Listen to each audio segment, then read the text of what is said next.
a French multinational retailer of personal care and beauty products with nearly 340 brands. Yes, people, I am talking about Sephora. And you might want to explore this app. Well, in that case, I'll teach you how to create an account on a Sephora. Stay with us. Welcome back to How to Tutorials. So without any delay, let's get back into the video. So to create an account for Sephora, all you have to do is go into one of the web browsers you can choose off your own. Today, I'll choose a Google Chrome. You can choose off your own and then tap on the search or type web address option here. Here, what you can do is enter here Sephora.com.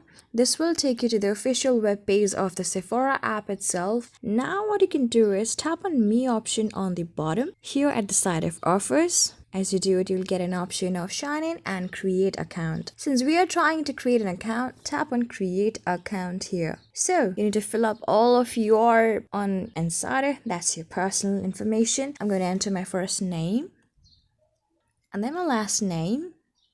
And then I'm going to enter my email address. And now you can create your own password that must be of 6 to 12 characters. Make sure to make it stronger.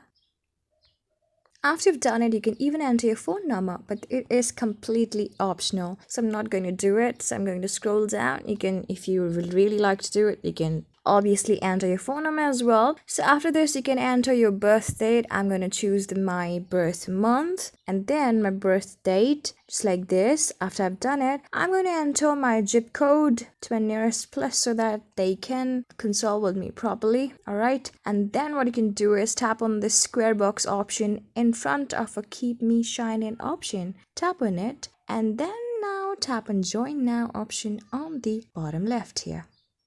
So you're almost set for creating a new account on our Sephora. So you can see that it's being loaded. And yes, you have successfully created a new account. That's registration complete. And congratulations, you are now a beauty insider. So tap on continue option below. So you can see my name, that's Alexa on the bottom center. I'm going to tap on it and see all of my personal account information here. So here on this homepage section, now I can explore the beauty products as much as I like for my own personal care and even for gifting and many more options as well. So I can shop, I can watch the offers, I can create a community, and I can visit the stores as well. So this is how you do it. I hope this video was really helpful for you and I was able to help you. I am going to see you on the next video.